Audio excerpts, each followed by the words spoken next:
नमस्कार सभी को, मेरा नाम आर्यन तोमर है और ईश्वर को प्रणाम करता हूँ, आपकी गौरव में उपस्थिति को प्रणाम करता हूँ और भोलेनाथ के चरणों में कुछ पंक्तियाँ रखता हूँ कि संसार को खुशियाँ बांटकर खुद विष पीते हैं शिव शंकर।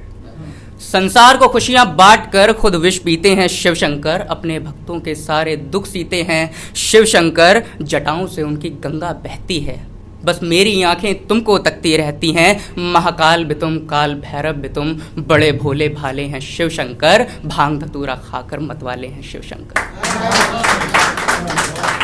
और मैं बताना चाहूँगा कि एक लेखक के लिए उसकी कलम कितनी अहम होती है कि मेरे हौसलों को उड़ान देती है, मेरे हौसलों को उड़ान देती है, बेजुबानों को भी ज़बान देती है। मेरी कलम मेरी शान है, मुझे एक नई पहचान देती है। मैं कभी चल ना पाऊँ तो सहारा देती है, मैं कभी चल ना पाऊँ तो सहारा देती है। मेरे जज्बातों के समंदर को किनारा देती है, मेरे हर शब्द को वो एहतराम देती है। मेरी कलम मुझे एक नई पहचान देती है। और अभी एक फिल्म है जिसका नाम है आदि पुरुष। मेकर्स का कहना है कि उन्हें नई ज़माने की रामायण बनानी थी, पर प्रश्न केवल इतना सा है कि ज़माना इतना बदल गया कि हमें अपनी संस्कृति का इस तरह अपमान करना पड़ेगा। तो हिंदी साहित्य में वैसा मेरा कोई स्थान नहीं है, लेकिन फिर भी कुछ पंक्तियां लिखने का प्रयास करा कि डीसी मार्वल पीछे छोड़े, ओम रावत तुम जीत गए। डीसी मार्वल पीछे छोड़े, ओम रावत तुम जीत गए। मेघनाथ पर टैटू बनाकर सारे लॉजिक को पीट गए। झेल चुकी है क्रोधित जनता, राम नाम ही जपती है। ये कैसी रामायण बनाई तुमने जिसका रावण भी इतना छपरी है।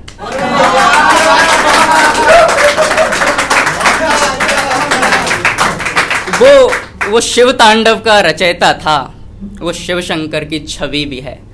वो शिव तांडव का रचयिता था, शिव शंकर की छवि भी है। माना कि वो राक्षस था पर हम जैसा कवि भी है।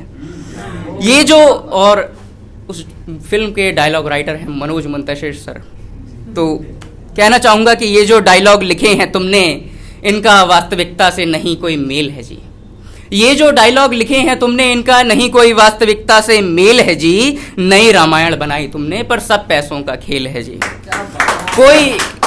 कोई ऐसा तराजू लाओ तुम जिसमें शब्दों को तोलेंगे। पवन पुत्र भी अपने मुख से तेरी बाप की जलेगी बोलेंगे। तुम ही बताओ क्यों ना मेरा हृदय शोभ से डोलेगा जब राक्षसगण भी बजरंगी को बुआ का लड़का बोलेगा।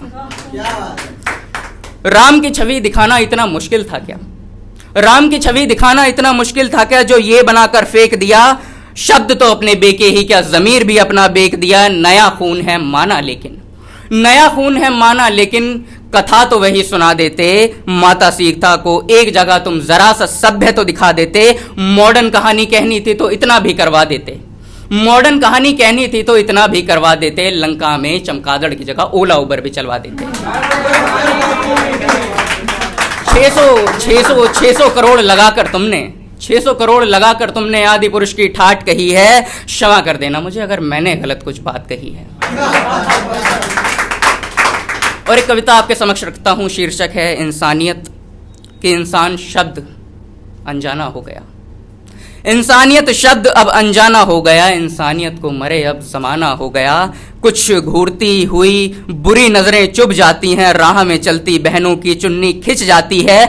अब तो हर रिश्ता बेगाना हो गया, इंसानियत को मरे ज़माना हो गया।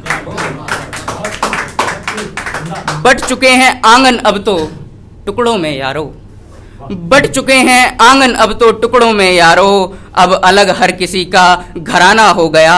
बदल चुकी हैं हवाएं इस कदर की, आदमी बहुत शातिर और सयाना हो गया। इंसानियत को मरे अब ज़माना हो गया। मुंह पर तेजाब और पेट्रोल डाला